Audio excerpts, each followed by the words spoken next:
Bonjour à toutes et à tous. Aujourd'hui, on se retrouve pour un nouveau documentaire en compagnie d'Emma Françoise et de moi-même, Fleur Lostis. Nous allons aujourd'hui vous parler de la fast fashion. Et qu'est-ce qu'est la fast fashion? Alors tout d'abord, qu'est-ce que ça implique? La fast fashion touche bien évidemment l'industrie de la mode. Ainsi, les entreprises de vêtements sont les principales concernées, et ça inclut des grandes marques connues internationalement, chez lesquelles nous avons tous déjà acheté au moins une fois, telles que H&M, Zara, Shine ou encore Forever 21. Mais ce type de mode ne se limite pas à celle-ci. Ces entreprises sont bien évidemment la base de la fast fashion, mais elles ne sont rien sans les consommateurs qui, eux, font rouler cette industrie en ayant différentes demandes qui varient en fonction de leur goût ou même des tendances. Mais qu'est-ce que c'est concrètement la fast fashion? La fast fashion, elle est aussi connue sous le nom de la mode éphémère ou encore la mode rapide. Et c'est une industrie qui se caractérise par la vente en grande quantité de produits étant souvent de mauvaise qualité et à bas prix. Le modèle il repose sur le renouvellement constant des collections pour s'adapter au goût des consommateurs et aux dernières tendances. Et ça entraîne une consommation excessive de ressources naturelles, ça génère une quantité importante de déchets textiles, et ça encourage une surconsommation matérielle chez les consommateurs, ça aggrave les problèmes environnementaux et sociaux liés à cette industrie. Comment se manifeste la fast fashion? Donc pour produire leurs articles à faible coût, les entreprises de fast fashion emploient généralement de la main-d'œuvre peu qualifiée en leur octroyant un salaire très faible. Elles s'appuient sur des usines de fabrication dans des pays où la main-d'œuvre est moins chère, permettant une production rapide à moindre coût. De nombreuses campagnes publicitaires sont aussi généralement utilisées pour susciter un besoin chez les consommateurs et les inciter à acheter toujours plus, comme le mentionne l'experte en économie du développement ainsi que coordinatrice du collectif éthique sur l'étiquette Neila Ajaltouni. Et pourquoi la fast fashion? Les entreprises de fast fashion cherchent à maximiser leurs profits. Elles le font en répondant rapidement au désir des acheteurs d'avoir des vêtements à la mode sans dépenser beaucoup d'argent.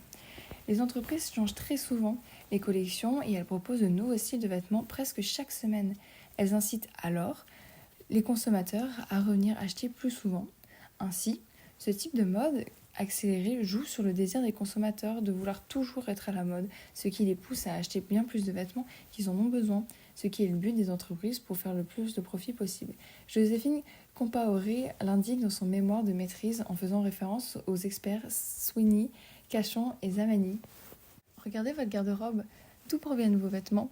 La plupart doivent provenir d'entreprises de fast fashion. Vous avez sûrement déjà constaté que la qualité de ces vêtements laisse à désirer. Ils se déchirent, se trouent et s'abîment bien plus rapidement que ce qu'ils devraient. Cela est une conséquence de la fast fashion. Nous sommes tous et toutes influencés sans même le savoir à consommer de la fast fashion, que ce soit à travers les réseaux sociaux, via des publicités ciblées ou même par notre entourage dans notre quotidien. Les réseaux sociaux, avec des plateformes comme Instagram, TikTok, Facebook ou encore YouTube, jouent un rôle essentiel dans la promotion de la fast fashion, en particulier chez les jeunes. Grâce à des algorithmes sophistiqués, les marques de fast fashion peuvent cibler des publicités vers des utilisateurs spécifiques basés sur des intérêts. Nous sommes très habitués à voir ce genre de publicité. Celles-ci deviennent alors naturelles et nous sommes donc poussés à la consommation de masse sans même nous en rendre compte. Les influenceurs de mode contribuent aussi grandement à la consommation de la fast fashion en encourageant notamment leurs abonnés à acheter fréquemment de nouveaux vêtements pour rester à la mode. L'influence de l'entourage, qu'il s'agisse de famille, d'amis ou de collègues, peut également nous pousser vers la consommation de fast fashion. Par exemple, la pression sociale, pouvant être influencée par notre entourage pour entrer dans les codes de la société, peut inciter des achats impulsifs pour correspondre ou surpasser les normes de mode perçues dans notre cercle social. Les valeurs de notre famille et amis ont aussi généralement une grande influence sur notre consommation. Ainsi, être entouré de personnes qui consomment de la fast fashion peut nous inciter à en faire autant. Tout cela nous a invités à nous questionner sur quel est l'impact de la fast fashion sur l'utilisation des ressources naturelles et la pollution environnementale. Il y a donc plusieurs enjeux à cette question, comme des enjeux environnementaux. Donc la fast fashion, elle consomme énormément de ressources naturelles comme de l'eau, des fibres, donc souvent des ressources non durables et sont utilisées de manière encore moins durable. De plus, la fast fashion pollue à cause de la méthode de fabrication des vêtements. Ceux-ci peuvent ensuite générer des polluants assez toxiques, assez puissants, pour contaminer principalement les eaux ainsi que les sols. Il y a aussi de nombreux enjeux sociaux, notamment les conditions de travail. Les usines de fast fashion, qui sont souvent situées dans les pays à bas coût de main-d'œuvre, sont critiquées pour leurs conditions de travail déplorables, ce qui inclut de longues heures de travail, des salaires bas et des conditions dangereuses. Améliorer les conditions de travail constitue alors un défi majeur. Il y a aussi un impact sur les communautés locales. L'industrie peut avoir des impacts négatifs sur les communautés, y compris le déplacement de population, l'épuisement des ressources locales et les problèmes de santé liés à la pollution. Il y a aussi des enjeux économiques, donc la durabilité économique. Donc bien que la fast fashion soit profitable à court terme, son impact environnemental et social pourrait compromettre à sa viabilité à long terme. Les entreprises, donc, sont confrontées au défi de trouver un équilibre entre profit et responsabilité environnementale et sociale. Et aussi la dépendance au modèle de consommation. Donc, l'économie globale de la mode est devenue dépendante de la consommation rapide et excessive, ce qui pose des questions sur la durabilité de ce modèle économique dans un monde aux ressources limitées. En ce qui concerne les bienfaits de la fast fashion, il y a bien évidemment l'accessibilité économique. La fast fashion rend la mode accessible à un large public grâce à ses bas prix. Cela permet donc à plus de gens de suivre les tendances sans dépenser énormément d'argent.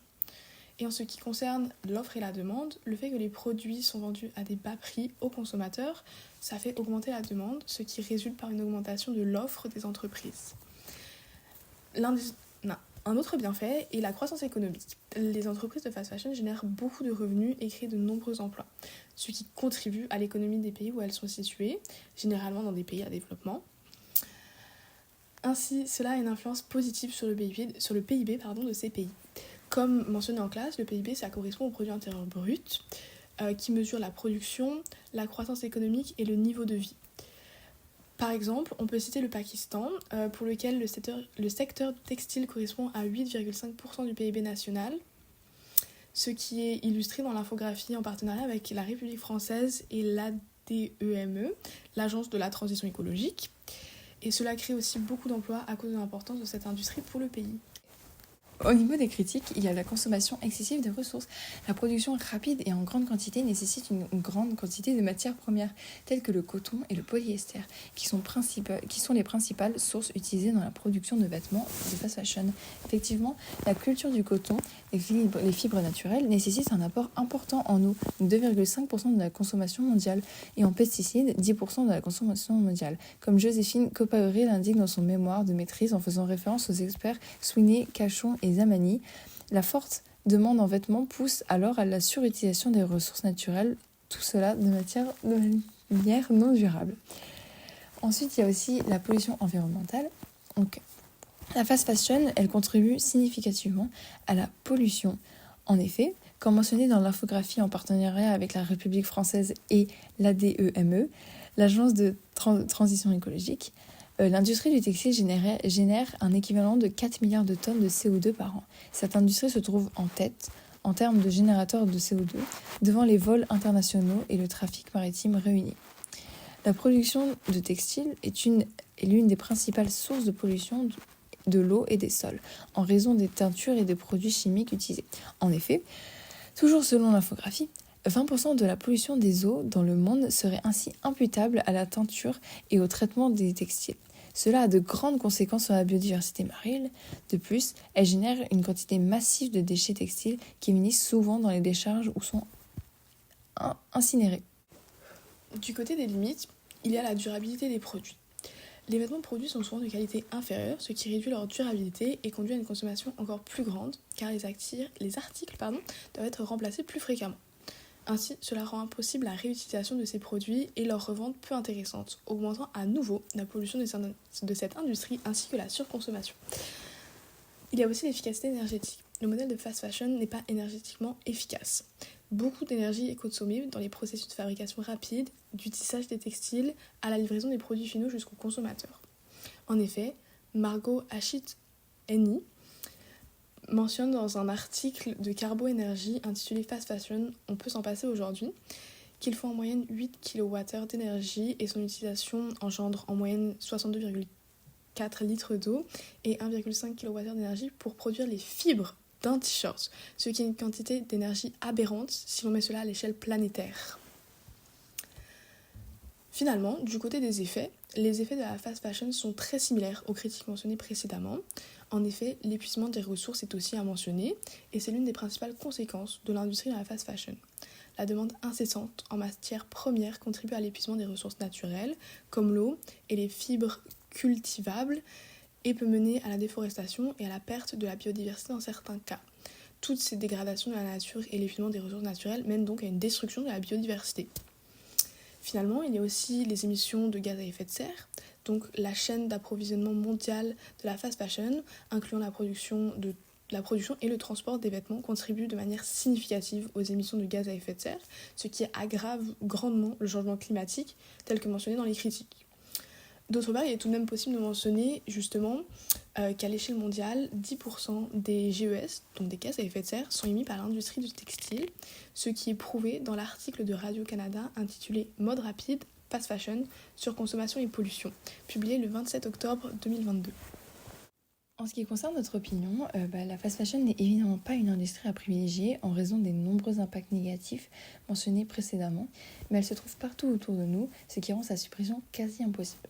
En effet, oui, c'est mauvais pour l'environnement, les employés sont maltraités, il y a des mauvaises conditions de travail, les ressources sont surutilisées et il y a une surconsommation de masse, mais les bienfaits ne surpassent pas les impacts négatifs lorsqu'il s'agit de la fast fashion. Les effets négatifs sont grandement plus importants à considérer que les bienfaits. Bien que présents, ils ne sont que minimes. Pour éviter le plus possible la fast fashion, la seconde main et acheter le plus local sont des bonnes alternatives. En somme, la fast fashion est une industrie dévastatrice, n'ayant que très peu de bienfaits. Les bas prix permettent une accessibilité accrue à la mode pour une population plus large, et l'industrie peut avoir un impact économique positif sur le PIB des pays producteurs. Mais c'est bien tout en ce qui concerne les bienfaits. Cependant, les effets négatifs dominent, notamment en termes d'exploitation de ressources naturelles et de pollution environnementale. Comme le soulève notre question de recherche, cette industrie consomme de manière excessive des ressources naturelles non renouvelables. Les méthodes de production utilisées polluent non seulement les cours d'eau, mais aussi les sols, posant de sérieux problèmes environnementaux qui nécessitent une attention urgente et des adaptations de tous. Merci à tous de nous avoir écoutés. On espère que vous êtes plus calés sur le sujet de la fast fashion.